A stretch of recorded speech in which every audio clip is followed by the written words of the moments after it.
బ్రహ్మోత్సవం ఇది బ్రహ్మోత్సవం బ్రహ్మాండ నాయకుని బ్రహ్మోత్సవం.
శ్రీవారికి నిర్వహించే అనేక ఉత్సవాలలో ఆర్జిత బ్రహ్మోత్సవంలో స్వామివారిని దర్శిస్తూ ఉన్నాం.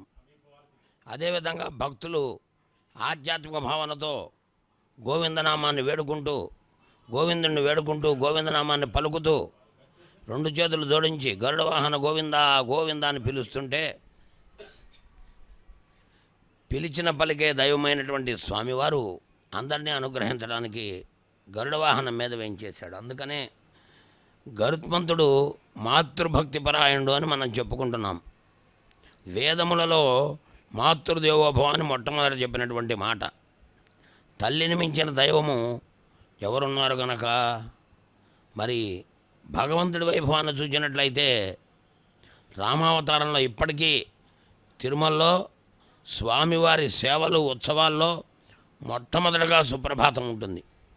ఆ సుప్రభాతంలో కూడా మొట్టమొదటి పలికేది కౌసల్య సుప్రజా రామ పూర్వ సంధ్యా ప్రవర్తతే అని.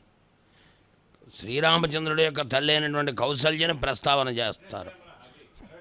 తర్వాత కృష్ణావతారంలోకి వచ్చేటప్పటికీ ముద్దుగారే యశోద ముంగిట ముత్యమూయుడు అని అంటారు. అలా ఒక్కొక్క అవతారంలో ఒక్కొక్క వైశిష్యం అయితే తదుపరి హనుమద్వాహనం మీద స్వామిని దర్శించే భాగ్యం పొందాం. హనుమంతుడు రామకార్య దురంధరుడై రామానుగ్రహాన్ని పొందినటువంటి వాడై రామభక్త హనుమాన్ అనే పేరుతో పిలువబడేటటువంటి వాడు. బుద్ధిర్బలం యశో ధైర్యం నిర్భయత్వం అరోగత అజాడ్యం వాక్పటుత్వం హనుమస్మరణాత్ భవేత్ అన్నారు.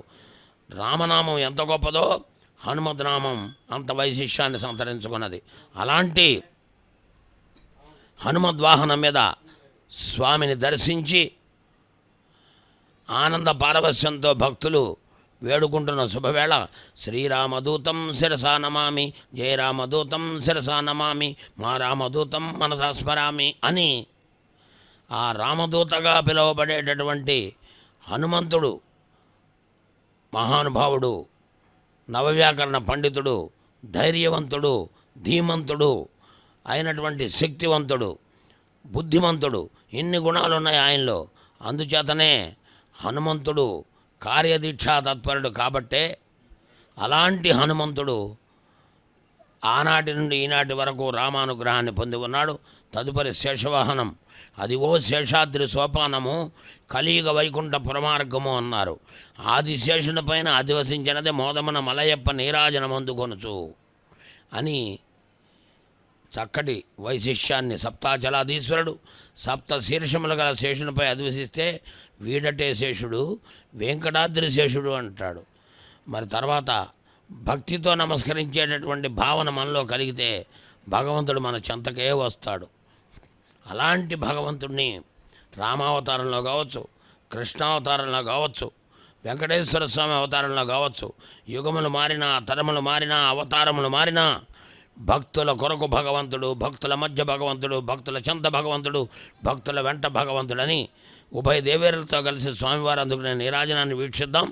లక్ష్మీ సవిభ్రమాలోక శుభ్రు విభ్రమ చక్షుషే సర్వలోకానాం వెంకటేశాయ మంగళం. స్వామి, అమ్మవారితో కలిసి నీవు నీరాజనం అందుకుంటే చూచే భాగ్యాన్ని మాకు బ్రహ్మాండ నాయకుడు అయిన నీవు బ్రహ్మోత్సవంలో కలిగించావు, వీక్షించాం, ఆనందించాం. నీ యందు భక్తి కలిగి ఉండి నమస్కరిస్తున్నాం, నిన్ను పిలుస్తున్నాం. శ్రీ వెంకటేశ చరణవు శరణం ప్రపంచే అని నిన్ను పిలుస్తున్నాం స్వామి అని స్వామికి విజ్ఞాపన చేసుకుంటూ ఓం నమో వెంకటేశాయ.